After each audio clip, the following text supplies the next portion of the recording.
Hello, everybody. Welcome to the first episode of N.E.I's VA News Update. This is everything VA that we are bringing to you for your informational purposes and so that you can also comment and get involved in the conversation or ask any questions about anything VA at the municipal, county, state, or federal levels. Now, as many of you know, some of you have already even worked with me regarding your VA claims of how I look at it from a strategic aspect. And that's why I feel it's important that we all together stay abreast, not only as veterans, but the community that supports veterans on everything involving VA benefits, because it not only affects us as veterans and our families, but it also affects the community as we're able to bring federal dollars and spend them right here in the area where you live. So with that being said, just for a little history for those that don't know you, I have been a VA advocate for many years and used to work for the Minnesota Department of Veterans Affairs starting all the way back in 2006 when I still lived in Minnesota. And that was quite a journey, learning all of the bureaucracy of the VA and the process, and then eventually learning what strategies really work to get the most favorable outcome when you file your claim. Now, having said that, that has been quite the journey. I still have been working with veterans to the present day on a one-on-one case basis, but am migrating away from that so that I can have an opportunity to bring it out in the social media platform or the Zoom platform, which will be doing some things in the upcoming webinars where you guys can sign up and get your own claim talked about, and I'll talk about strategies along with some of my other representatives that work for Nexus Energy International.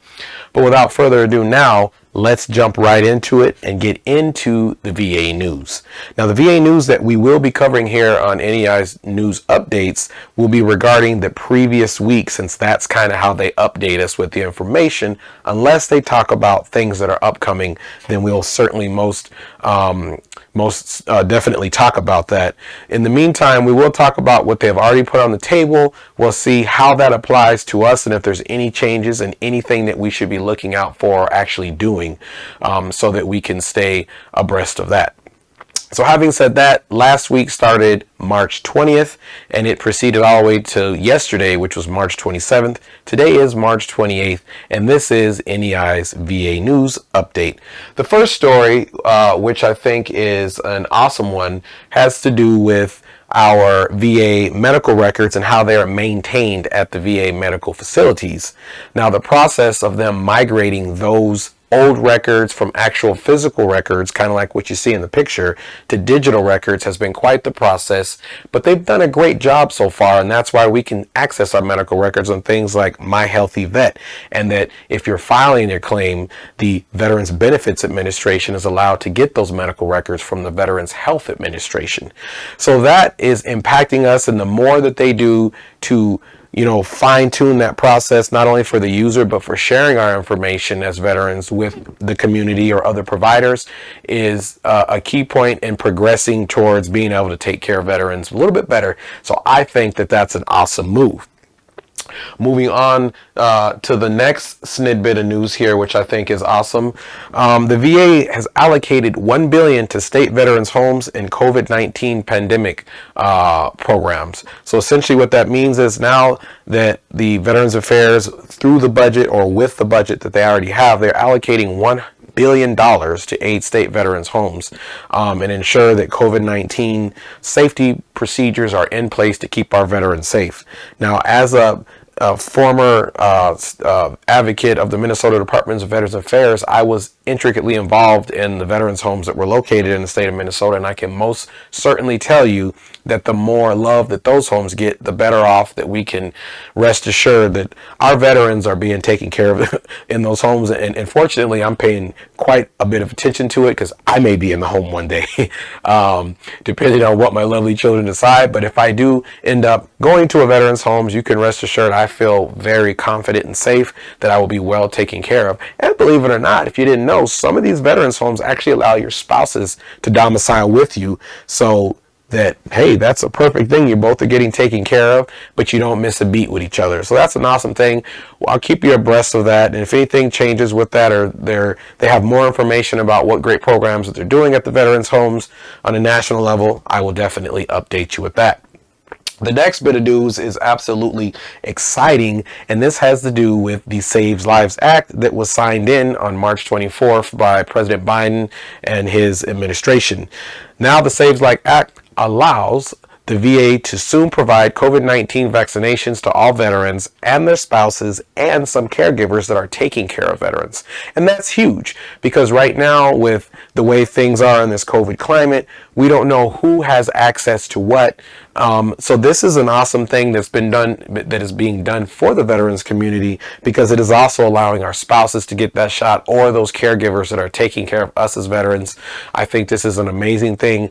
I will keep you abreast of how this metastasizes and becomes to where we can actually go and sign ourselves up and our spouses. And believe it or not, I actually have my COVID shot with the VA coming up on this Tuesday, which is March 30th.